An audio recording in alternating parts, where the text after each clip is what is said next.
दोस्तों, one day one article के अंतर्गत आज हम लोग आर्टिकल नंबर 3 पढ़ने वाले हैं। और अनुच्छेद 3 कहता है नए राज्यों का निर्माण और वर्तमान राज्य क्षेत्रों, सीमाओं या नामों में परिवर्तन। आप राज्य के साथ क्या क्या कर सकते हो? या तो हो सकता है भारत देश में कोई एक नया राज्य बन जाए, तो एक नया राज्य का बनाना हो गया। या फिर कोई पुराना राज्य है तो उसके क्षेत्र में बदलाव करना हो, या उसके सीमा में बदलाव करना हो, या उसका नाम बदलना हो। तो इसके लिए आर्टिकल 3 इससे संबंधित है। तो ये चीज तो बिल्कुल याद होना चाहिए सभी को। कोई भी मतलब किसी भी एग्जाम की तैयारी कर रहा है, आर्टिकल नंबर 3 क्या कहता है इतना याद रहना चाहिए। आगे, formation of new state and alteration of areas, boundaries और नेम ऑफ एग्जिस्टिंग स्टेट्स। इसको ये शक्ति मिली हुई है संसद।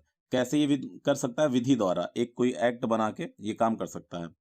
तो देखते हैं, संसद विधि द्वारा किसी राज्य में से उसका राज्य क्षेत्र अलग करके अथवा दो या अधिक राज्यों को या राज्यों के भागों को मिलाकर अथवा किसी राज्य क्षेत्र को किसी राज्य के भाग के साथ मिलाकर नए राज्य का निर्माण कर सकेगी।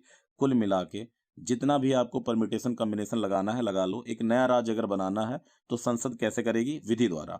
अब दूसरा ऑप्शन, किसी राज्य के क्षेत्र को बढ़ा सकेगी, किसी राज्य के क्षेत्र को बढ़ा सकेगी, घटा सकेगी, सीमाओं में परिवर्तन कर सकेगी, किसी के राज्य का नाम बदल सकेगी।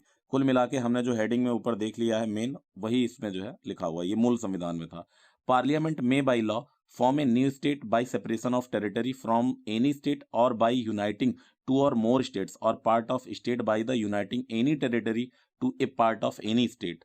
ठीक है, नया स्टेट बनाने के लिए। Increase in the area of state, diminish the area of any state, alter the boundaries of any state, alter the name of any state. Article 3 से संबंधित दो कॉन्स्टिट्यूशन अमेंडमेंट भी है, संविधान संशोधन है, उसे देख लेते हैं मित्रों। इसमें सबसे पहले एक संविधान संशोधन है 5वां, जो कि 1955 में आया था।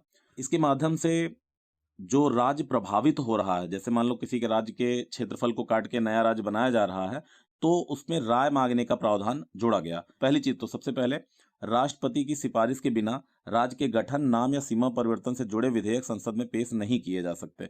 तो मतलब कि कुछ लोग आप प्रश्न सुने होंगे कि कौन कौन से विधेयक राष्ट्रपति की पूर्व अनुमति में आवश्यक होती है।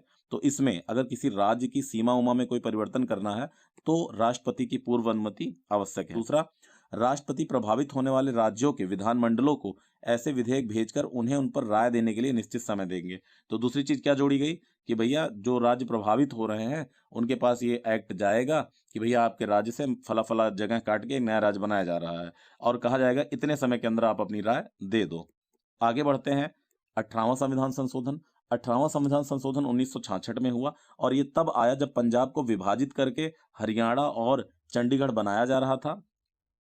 इस संशोधन के दौरान अनुच्छेद 3 में दो स्पष्टीकरण जोड़े गए थे।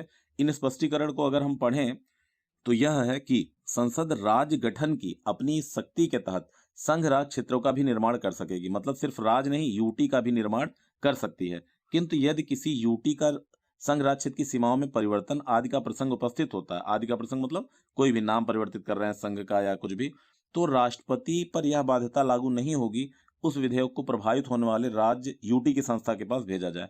राज्य के पास भेजा जाएगा, पर यूटी के केस में ऐसा नहीं किया जाएगा। और दूसरी चीज, अगर अनुच्छेद 3 में ऐसा कुछ किया जाता है तो वो बहुत साधारण बहुमत से ही पारित करना रहता है। वो एक्ट, जो एक्ट पारित किया जाएगा उसको कैसा बहुमत चाहिए? साधारण बहुमत, विशेष बहुमत की जरूरत नहीं है। Thank you very much.